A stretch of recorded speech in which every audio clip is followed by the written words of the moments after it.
السلام علیکم ورحمۃ اللہ وبرکاتہ۔ پڑھو آج کو درود، پڑھو درود سے کبھی غافل نہ ہو، درود پڑھو۔ اللہم صلی علی محمد و آل محمد وبارک وسلم۔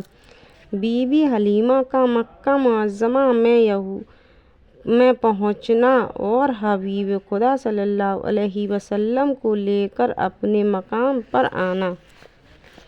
بی بی حلیمہ سعدیہ سے روایت ہے کہ جب آپ نے اس دنیا میں جلوہ فرمایا تو ایک شب غیب سے آواز آئی کہ اے نبی، اے بنی سعد کی عورتوں، خبردار ہو، اللہ نے تم پر رحمت نازل فرمائی ہے کہ قبیلہ قریش میں ایک لڑکا پیدا ہوا ہے، دوڑو اور جلدی سے اس کو اپنی آغوش میں لے لو۔ حلیمہ فرماتی ہیں کہ یہ خوشخبری قبیلہ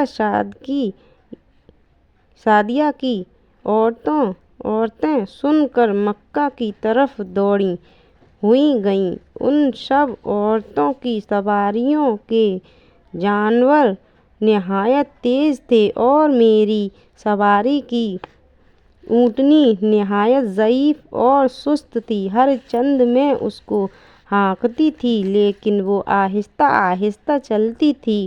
میں سب سے پیچھے رہ گئی۔ ان سب عورتوں نے جلدی سے جا کر تمام سرداروں اور امیروں کے لڑکے لے لیے لیکن مجھ کو کوئی لڑکا نہیں ملا۔ مایوس ہو کر غمگین ایک طرف بیٹھی تھی۔ اس آسنا میں ایک شخص بڑی شان والا جس کے چہرے سے متانت ٹپکتی تھی آیا اور آواز بلند کہا، اے بنی سعد کی عورتوں، کیا تم میں سے ایک اب کوئی عورت لڑکا لینے سے باقی رہ گئی ہے؟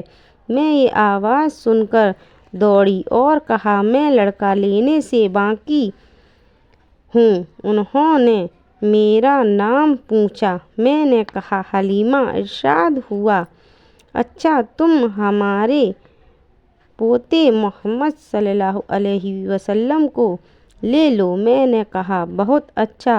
بنی سعد کی عورتوں نے ان کو بوجھا یتیم کے نہیں لیا تھا۔ حلیمہ فرماتی ہیں کہ عبدالمطلب کے ہمراہ مکان میں گئی۔ جس وقت میری نگاہ آپ کے جمال جہاں تاب پر پڑی، ہزار جان سے عاشق ہو گئی۔ آہستہ سے سینہ مبارک پر ہاتھ رکھا، آپ نے آنکھیں کھول دیں اور میری طرف دیکھ کر مسکرائے۔ میں نے پیشانی مبارک پر بوسہ دے کر گود میں اٹھا لیا اور اپنی داہنی چھاتی کا دودھ دیا، فوراً پینے لگے اور بائیں کا دیا تو نہیں لیا کیونکہ یہ رضاعی بھائی کا حق تھا۔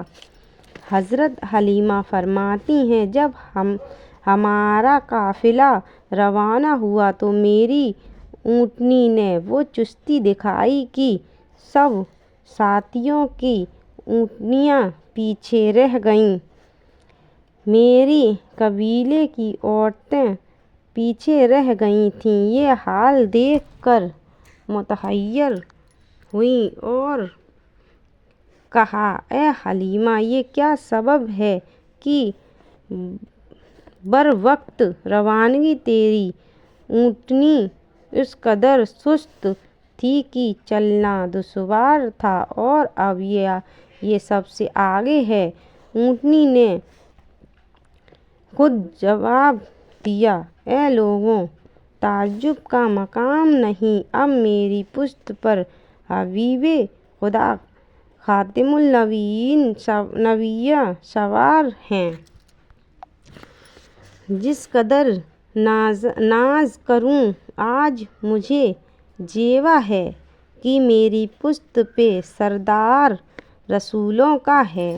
حضرت حلیمہ فرماتی ہیں کہ میرے کان میں غیب سے آواز آئی تھی کہ اے حلیمہ، خوش ہو، اب تیرے نصیب جاگے کیونکہ تیری گود میں حبیب خدا احمد مصطفیٰ محمد مصطفیٰ صلی اللہ علیہ وسلم آئے ہیں، جو تمام مخلوقات کے سردار ہیں۔ جس مقام پر قیام کرتی آپ کے قدموں کی برکت سے اس جگہ کے تمام درخت اور گھاس سرسبز ہو جاتی۔ جس روز سے آپ میرے مکان میں تشریف لائے، مجھے چراغ جلانے کی ضرورت نہیں پڑی، کیونکہ آپ کا چہرہ